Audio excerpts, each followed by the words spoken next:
Hello there friends, if you've clicked on this video then it's probably because you are on your phone. But anyways, it's me, Anna the llama. I just love llamas so much that I decided to include it in my name too.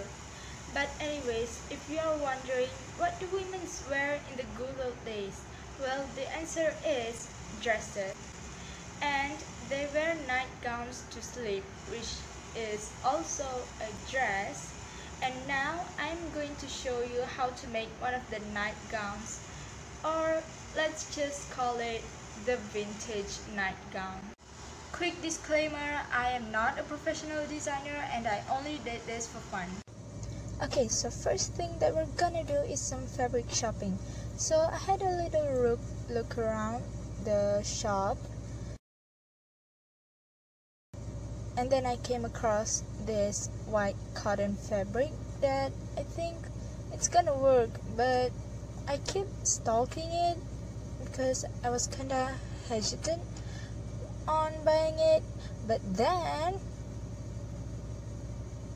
I come across this aisle and it kind of reminds me of the vintage look color or something because it's kind of pastel like, but the material is weird. It's like harsh fabric and soft at the same time, which is not really my typical taste. But this fabric, it's hella freaking soft, like it's super soft.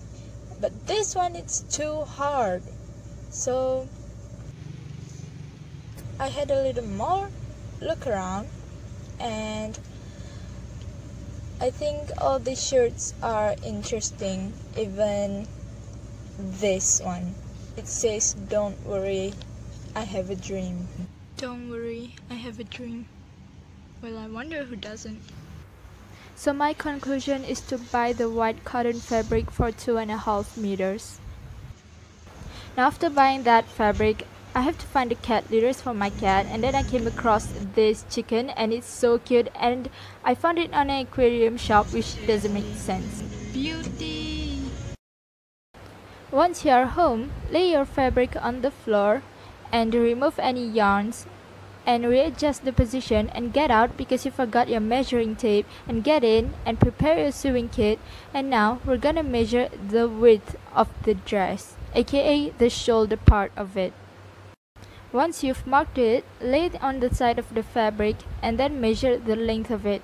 Now I fold mine in half to make sure that I have enough fabric.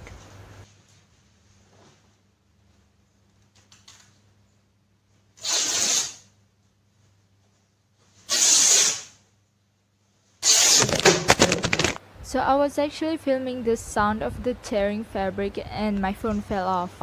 After you're done readjusting everything, make sure you cut the length of the fabric as well as the width that you just done measure a few moments ago.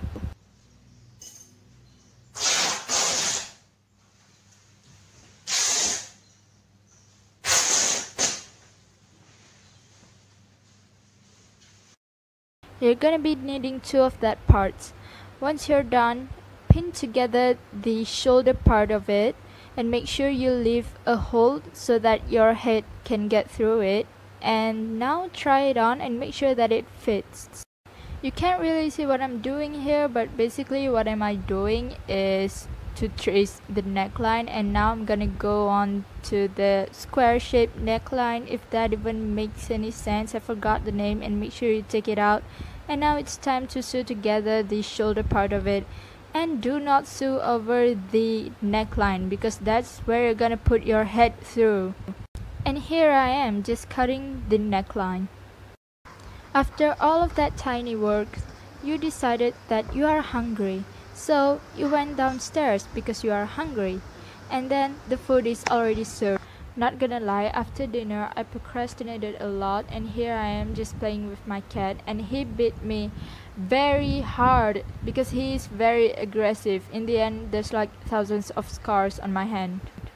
Once you're done procrastinating and in the mood to do some work, make sure you mark the armhole, aka where your arm is gonna be, and pin it together in place, and do this on both sides. The goal is to get this everything out without any struggles.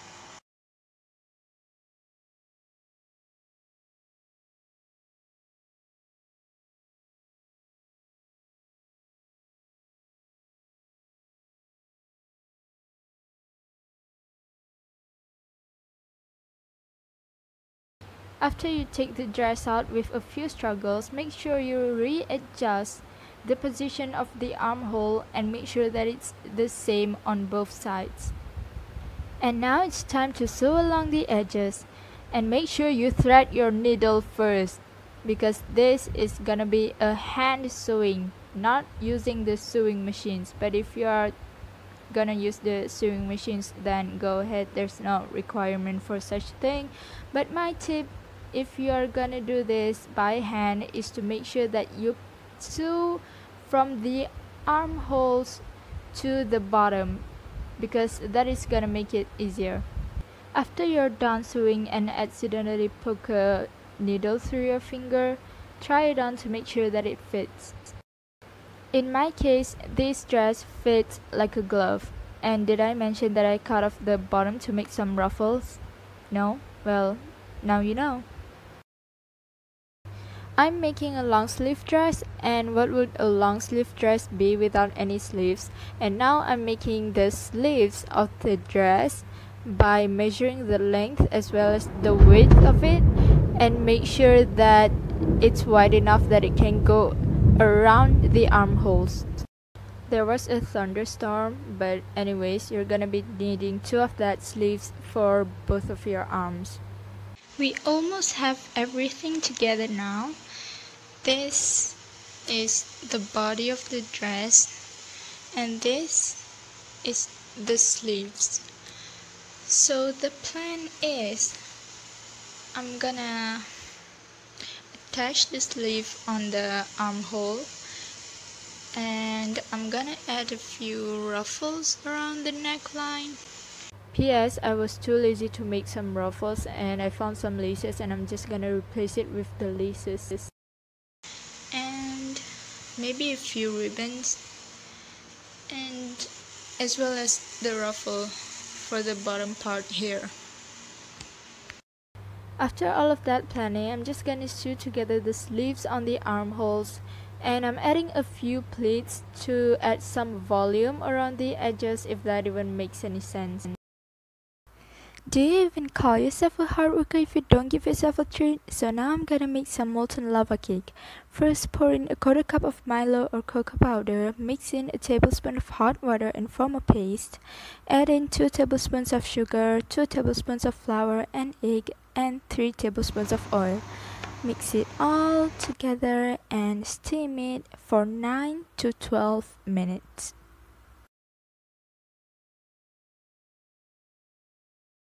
And while waiting, I'm gonna have myself a burger. After the cake is finished, enjoy yourself a molten lava cake. Once you're done eating a few calories to satisfy yourself, you're gonna pin the front of your sleeves and the back of it according to your desired size. And I was trying to make a straight line actually, but I just realized that pinning the back, aka the armpit part of the sleeves, is easier. And I tried to take it out, and it was a struggle for me, so I readjust the position and it's done. This is the front of my sleeve, and this is where my armpit is. And I'm gonna make a straight line here, and then sew on, and then cut off the rest of the fabric. This is the straight line, and right now I'm gonna sew it on. By the way, what I mean by straight line is the size of your sleeves. And I'm just gonna sew everything together with some basic stitches, and I'm gonna cut the excess off. This is the sleeve that's finished, and this is the sleeve that I haven't finished yet. So I'm gonna layer it through like so, and then I'm gonna sew it with the pattern on the sleeve that is pre-made or something, if that even makes sense.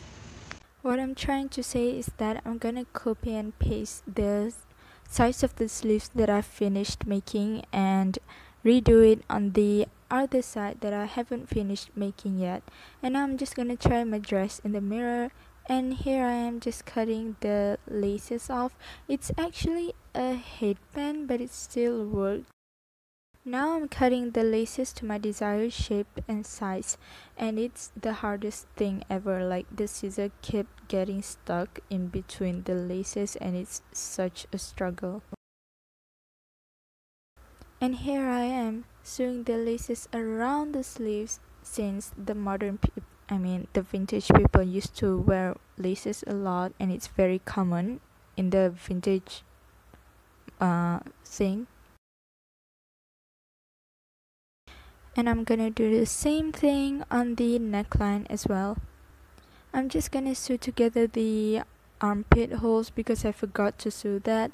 And the last thing that I'm gonna do is take some excess fabric and sew it on the bottom that I just cut off, and adding a few pleats. I'm so